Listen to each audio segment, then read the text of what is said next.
This is the day that the Lord has made. Let us rejoice and be glad in it.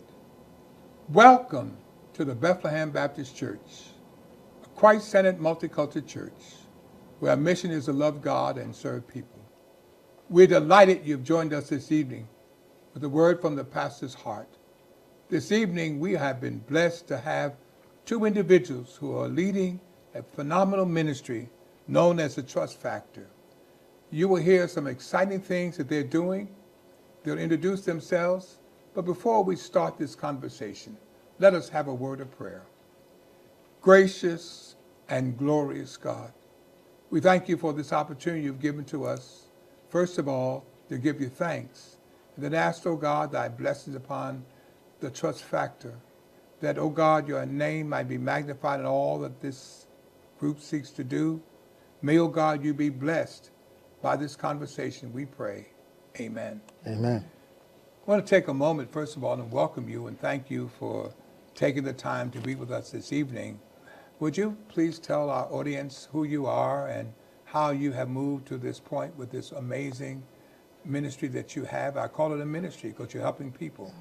So I'll let ladies first. Ladies first. Yes, so Jessica Hill, co-founder, Trust Factor Organization. We've been started about 3 years ago, so grassroots organization, a passion of mine, so want to help from the Montgomery County area, so coming back and doing some things in my hometown, but we started out doing some things in Philadelphia. Zachary could explain more about his history and, how we got started to build Trust Factor. I'm Zachary Frazier, Trust Factor Organization Executive Director. I'm a union carpenter, and my passion, of course, was carpentry. Once I found my niche, I wanted to be able to give this to the world of young people that, I didn't know what a union carpenter was growing up. So my thing was I caught it very late. I wanted to give them something that they could catch on early, set a great life for themselves and may not be rich, but and finance, but be able to take care of themselves and families, stay out of trouble, and as we can see the epidemic that's going on right now, put down a gun and pick up a drill. It's amazing you have shared your passion and vision. I could hear that in your conversation. So tell us now some of the things you've already been able to do.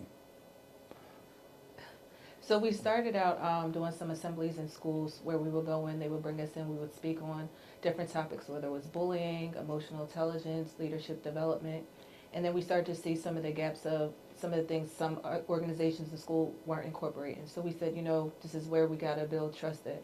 And so we started doing, one of our initiatives is called Breakfast with the Brothers. We bring in hot breakfast, we bring in different mentors from different fields, so whether it's a police officer, entrepreneurs, tradesmen, a pastor, and have conversation and just assess the needs of the young men. And with that, that's the introduction to our Build a Man program. That's our main focus right now, where we work with the young men for 8 weeks. We teach them the trades. Zach is the lead instructor and does the mentoring and, could speak more as far as the Build a Man program and where that has been going. We just did a great graduation with 20 students at LaSalle University this past Sunday and had over 60 families come and support the young men, local politicians. So just really bringing that community back. So that's our biggest thing. So when you talk about that, how did you become involved in this? So more so because of my background, I've worked in social services for over 10 years. So I worked with the individuals that were court stipulated to go to drug and alcohol treatment and seeing some of the issues they were dealing with and working with the legal system.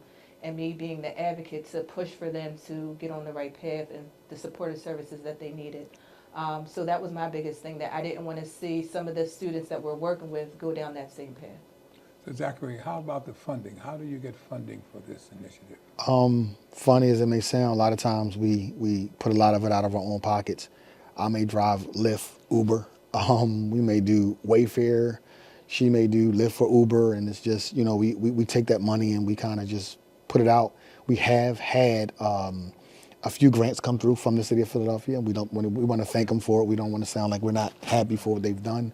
So some of it has been grants, some of it just been donations.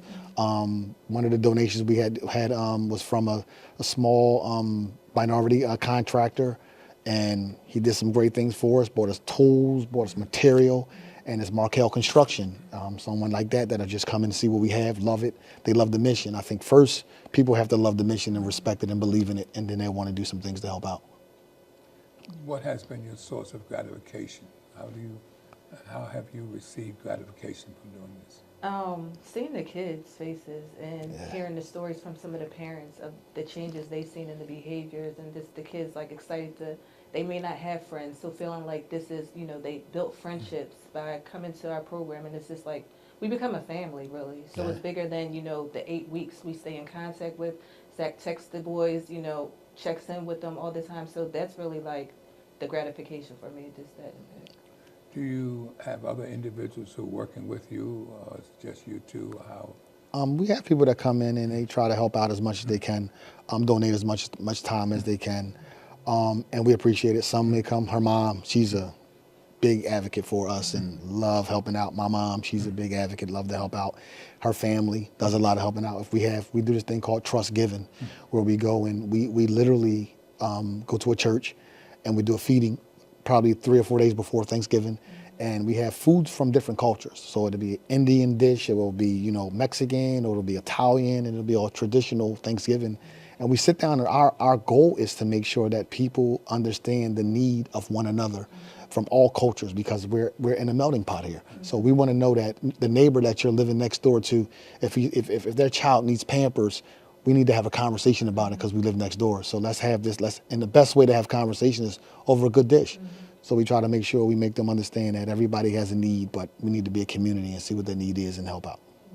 I really am moved by your name. Can you tell us where that name came from, what it means, trust? What does that mean to you? Oh, man. I grew up in a community where, trust was big, and it was broken a lot coming from, a minority neighborhood where, we were poor, but we had love. My grandmother was a little small woman that did a lot for us, and she aided us in trying to become the best version of ourselves that we could. But my upbringing wasn't the best. I had a drug addicted mother who was, her drug of choice at the time was crack cocaine. You remember when that epidemic was out? It was big. It took over lives, took over families, it destroyed them. And at some point in time, I became part of the drugs because I became a drug dealer. And what hurt me was that I was only doing what I was seeing inside of my own home. The drug dealing, the drug use, the imprisonment, all of these things were part of my life, and I was just trying to make it in life. So once I realized that, my uncle, who I loved dearly and wanted to look up to, gave me my first sack of drugs, and showed me how to shoot dice, and I wanted to be like him from a street perspective, and not understanding that, to be a man, I needed to really figure out my own footsteps, but I was taking the worst qualities out of all of these men that I was meeting because I was in a survival mode. So at that point in time, once I realized these places took me to prison, and I believed in them because that's all I had to believe in at that time. Once I sat still for a few years for a crime that I committed, I started to understand that none of these people were trustworthy. And I went down the same road that these guys went down, but none of them told me the truth about how this story ends.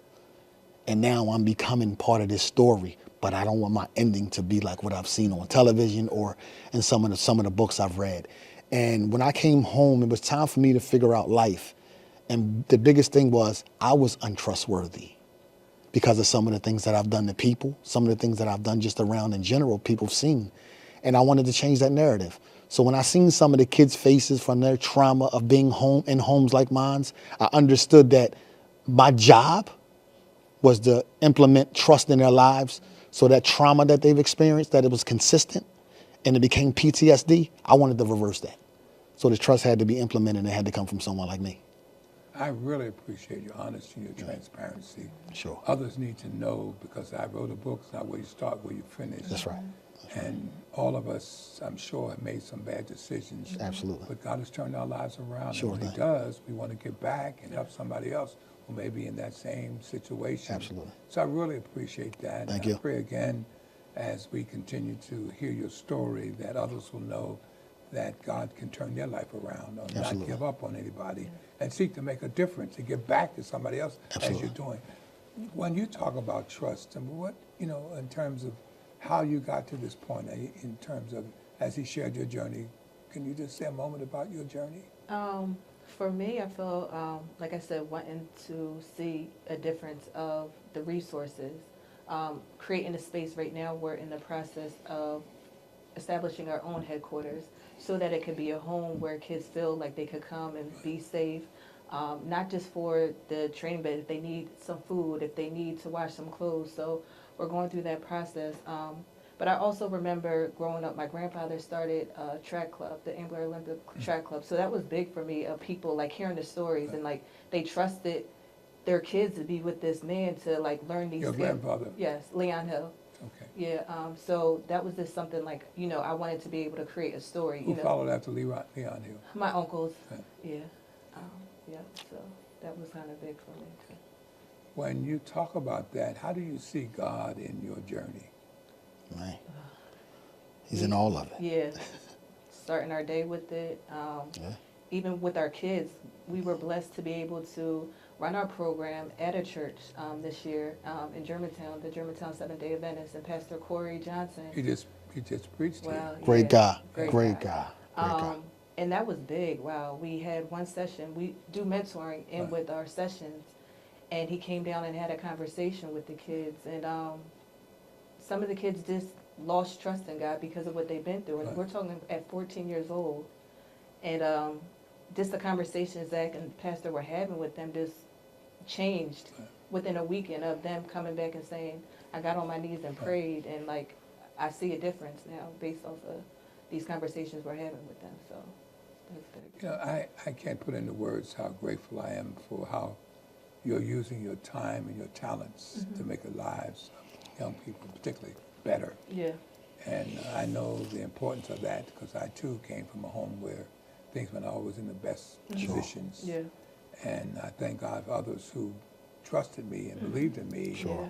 And I trusted them, and I am where I am now because somebody else stepped out That's on right. faith and helped Yeah. me. That's And right. so I really appreciate that. How can people contribute to your ministry? I call it a ministry. How can they contribute? Yes, Tell I like people that. how they can contribute. They could contribute, follow us on Instagram at trustfactor.org.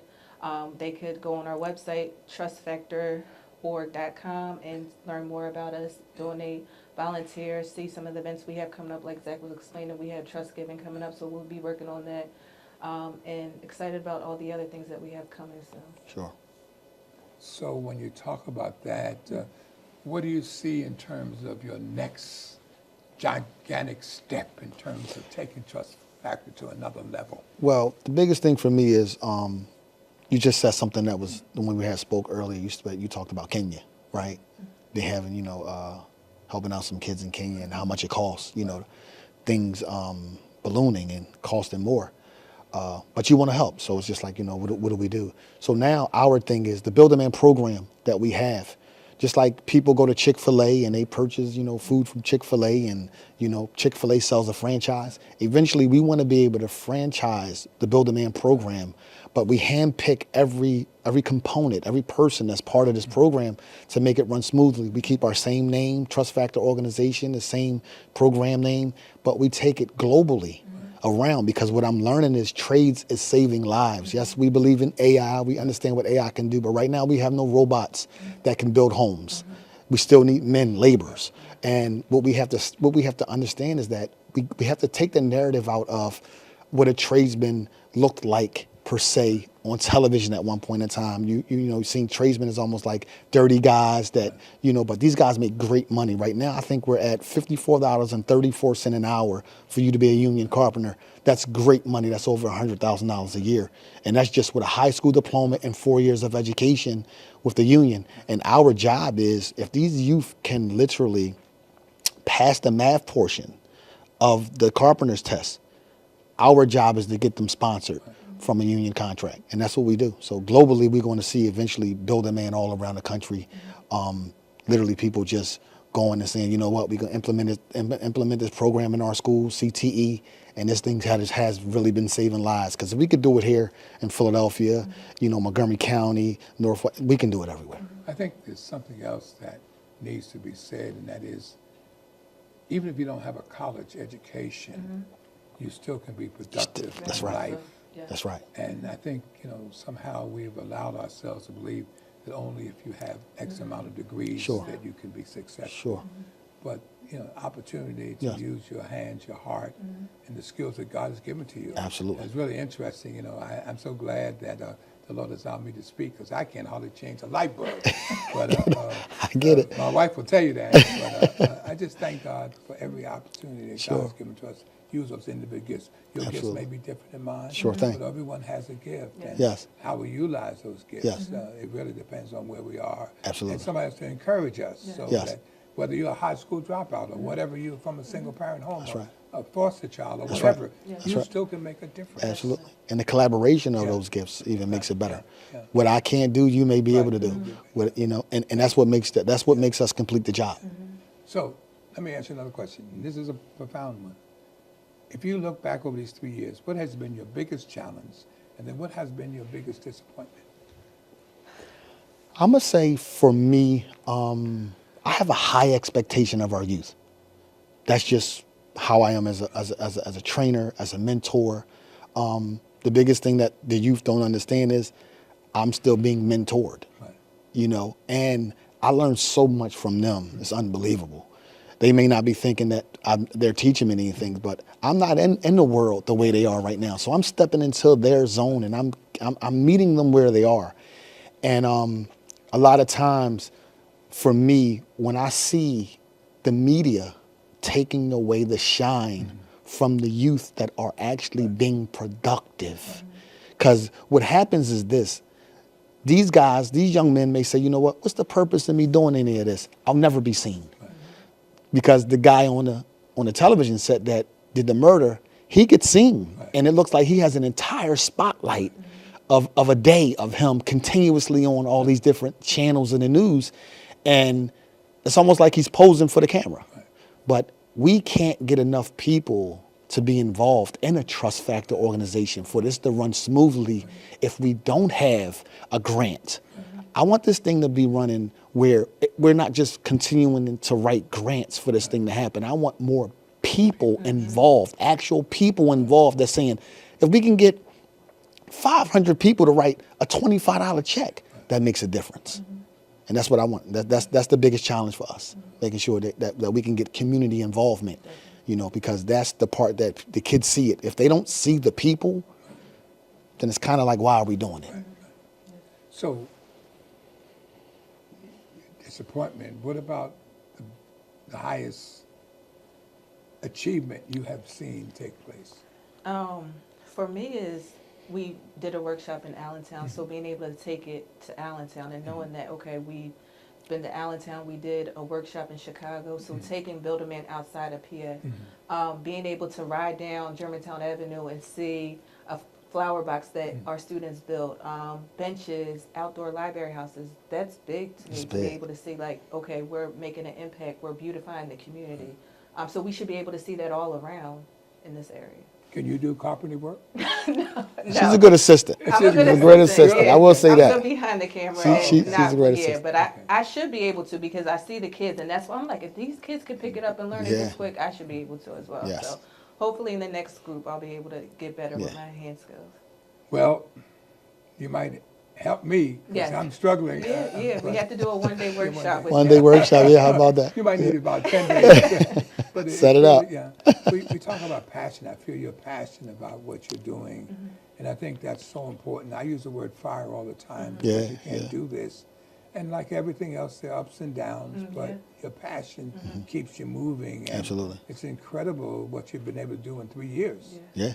So I'm sure that there's some things that are waiting for you now. You have to continue, keep pressing and That's right. be consistent and right. allow God to use you and hopefully take advantage of whatever doors that he may open for you Absolutely. in that regard. It's just amazing how so many things can start off small and then become so Sure. insignificant at early stages, but become so great. Because I'm sure some of the young people now that you've already helped have been blessed already. I know that to be true. Absolutely. They might not express it in that way. Sure. But to have someone who cares, Absolutely. have someone who takes the time with them, that's so important. Absolutely. And again, you also mentioned It's important, but we know now with this government, grants are not always there, but individuals. Yes. And it's not equal giving, equal sacrifice. You say That's right. 500 people give $25. That's it. Or $10. Yeah. That's whatever it. the case may be, you know. That's So I it. think that's important. Say again how you contribute, because I don't want Please. people to miss Yes, that. our website, trustfactororg.com. You can follow us on Instagram, social media, trustfactor.org, and you can contact us and donate your time, support however you can. And if you donate, a nice amount of money, regardless of, we don't want to put a dollar amount on it. We'll definitely try to make sure we send you out a T-shirt or something, some type of merch from us, letting us know that we appreciate it and we see your donation, we see your effort. So you said something else. Your geographical area that you're trying to Yeah. continue to. So how large is that? We're working on doing like a tour where we want to pick a few cities to go to. Yeah. So like I said, we've been to Chicago, so we're trying to plan that out of areas where we could see the Builder Man chapters becoming in the next year or two. What about Montgomery County? Well, We'll that's love it. what next. We're That's working next. definitely like that's this is my home area, Yeah. so it's definitely on the list of like okay, Yes. we want to do more in Montgomery County outside of our trust givings that we do every year. So Yeah. we definitely want to do more workshops. I want to see benches and garden boxes That's and right. library houses that we built in Montgomery County as well. So Sure. Well, it's really just so encouraging to know that this is the road that God's leading you on. Absolutely. You continue to do the things God's called you to do and not to get weary, yeah. knowing in due season you shall weep. That's right. So, That's right. Let me ask you another question in terms of, you talk about God, you talk about, have you been able to share this with your church? Yeah, we actually, G. Lamar, Pastor G. Lamar, great guy, man, he's phenomenal. Teller Memorial, him and I, we've done some things. He's always been very supportive of us. Right now, he literally donated. We had 20 students the year before in our cohort. He gave them all $100. The pastor did, and we were very grateful. I mean, he has a regular job just like anyone else, but he was able to dig into his pocket and help out. And he's always making sure they understand who we are, what we do, and any way that any of the church members, sons, nephews, want to be involved, daughters, more than likely, he'll always make sure that he put the word out. Are you a member of Taylor Memorial too? He's working on getting me to be a member. Yeah, Pastor G. Lamar's. Yeah. Always ask the question, what Yes. church you belong to? Yeah. That's right. Always That's right. ask the Yes. question, and he's a wonderful servant of God and Yes. police officer as well. But he allows every aspect of his life to be used for the glory Yes, of he God. does. He's Yes, has he his does. uniform on, or whether or not he has his clergy garb on. He's always Yes. making sure that people know that God is first in his life. So it's just a blessing. Yeah. Yeah. But let me ask you another question, because I'm trying to remember now. How did you first find out about Bethlehem? From growing up in the area, yeah. So living in Penland, Right. living in Ambler, just seeing the church, in the neighborhood. Had you heard of Penland before? Before her? Right. Absolutely not. I'm from Philadelphia area, Okay. so I just knew most of the bigger areas, Montgomeryville, North Wales, Right. things of that. So once we had got, acquainted, it was more just like, I come out here and I loved the neighborhood in general. So for me, it was more like, listen, we do things of passion where I'm from Philly. Right. We have to give something Right. to your neighborhood. And that's where Trust Giving was founded, coming out in Montgomery County, connecting with the churches and trying to feed some of the people and just making sure they understood who we were or what our What mission part of was. Philly were you in? Germantown. Germantown. Yep, Okay. Germantown. I mentioned before, I'm from Yeah. South Philly. Yeah. So I still have my swag on. I know, I see it. Yeah, I see I it. don't want to I lose see it. it. Listen, Forget where I came don't from, forget that. That's I think right. it's so important, that we don't forget. Not at all. We give back. Not I at think all. your experiences, in terms of how your life is turned around, and now you're trying to help somebody Sure. else turn their life around. And Absolutely. you mentioned something else, in terms of the trust factor with our youth, and even our society. I Sure. mean, so it takes time for people to trust us. Yes, it does. And so I don't want you to get discouraged there. That's it right. takes time. And hopefully, as I said earlier, if you can help one young person get back on track, That's will make it. a difference. And you've already, I'm sure, done that. Trying. Sometimes, you're not always aware of the fact that you've helped somebody in some way, in that regard. Do you do carpentry work for your own business as well? Yes, we do. I do a lot of side work. I just was actually doing something for a friend of hers, a lady who's starting it's like an adult daycare. for Adult day elders. center. I'm sorry, wrong word. Daycare, day center. She needed some stalls put up, some doors, and my job was, all right, I'm gonna go in there and help it out because I seen the vision. Right. Our thing was we have seeing a vision, and also some of the youth, the kids' parents may need help, with certain things, and we're always willing.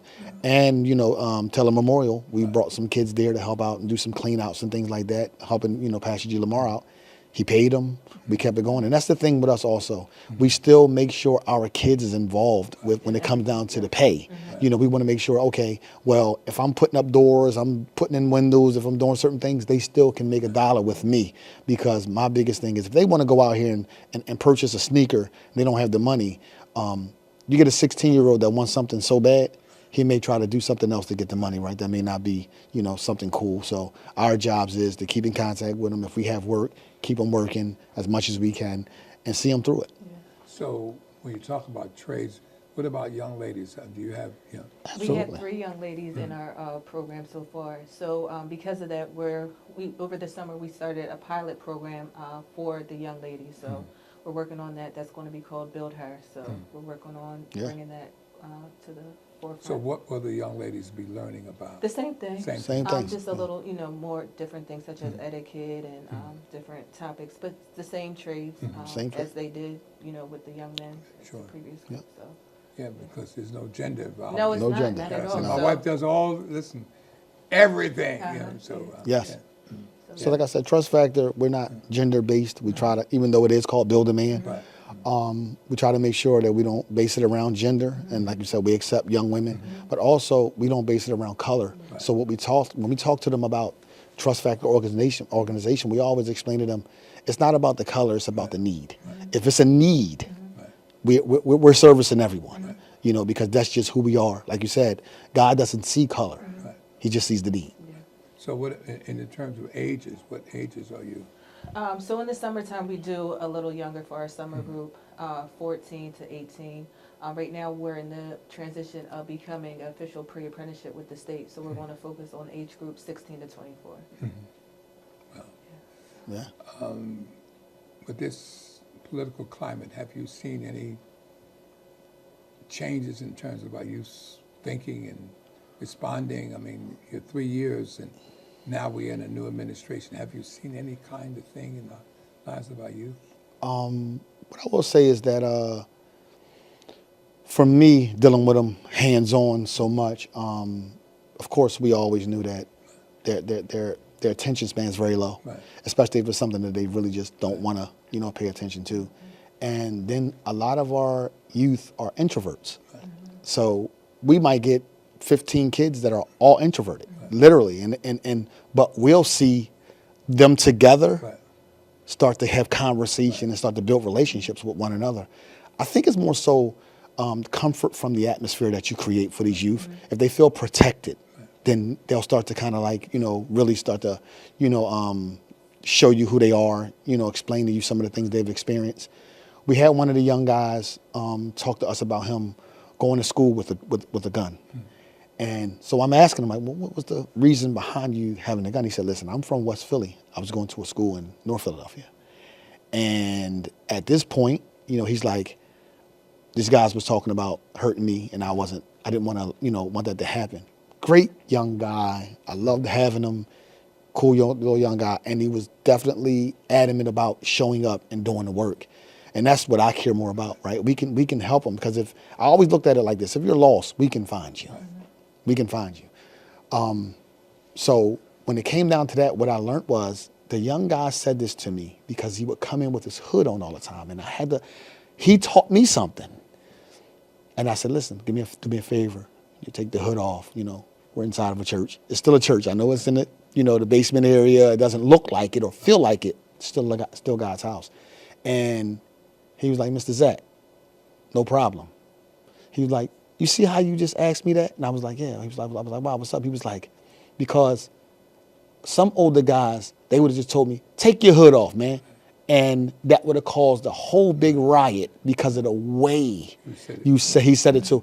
These kids want to be respected. And what they'll do, even though it may not be right, they're going to match your energy. So if you're going to be disrespectful, They're going to be disrespectful. they're going to be disrespectful. It's the era of me being younger and being 16. If a parent just yelled at you and told you to do something, you just did it. Right. You might have been scared, or right. We had a different relationship with parents. It's a whole different climate with these youth now.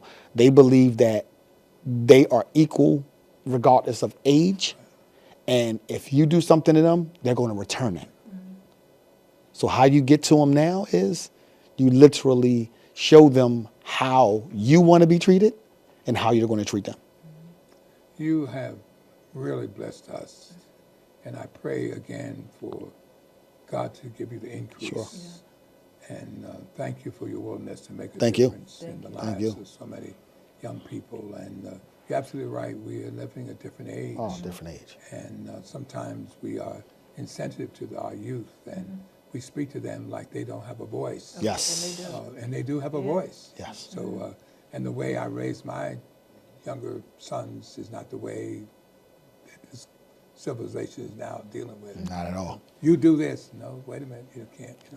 You got to learn how to listen to. Yes. So sometimes we spend more time talking than listening. And so I really appreciate. What would you want to say as we're about to close out this time? And it's been a wonderful conversation. What would you want to say to those who are watching now? You can close out. Want to close out? No, you can. She don't want to close out, so of course I have to. Biggest thing for us is the belief in who we are. Thank you for the parents and the families that believed in trust enough to want to send them to us and leave them behind closed doors with us, knowing that they would be taken care of, whether it was a need of some food, comfort, mentorship, the trades, or even something that came along the lines of mental health. We went around all of those things and tried to help out as much as we could. We love the kids. We love what we do. If it was about the money, believe me, we probably wouldn't be doing it because there's not a lot of money involved.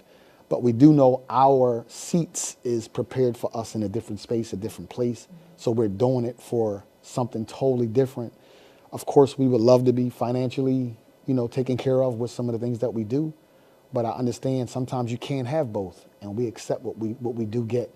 So seeing some of these youth that had a chance to pick up a gun or not finish school or, steal from a store and come to us and tell us the truth about what they're doing and make the change because they seen that now they may not have had a choice or thought they did. Trust gave them a choice because it put a screw gun or, a hammer in their hand. That's everything to us. We'll continue to do the work because we love what we do and we love our community. We love our youth. Our job will be complete. Thank God for everything he's done for us thus far. And we deal with things in God's strength, not our own. So we know we won't be weakened. Again, let me thank you so much for not only sharing this time, but more importantly, sharing your time with our youth. Sure. I pray this evening you have been blessed as I have been blessed. You already have the opportunity to learn more about this wonderful ministry known as Trust Factor. Please take the time to view it, and anything you can do would certainly be appreciated.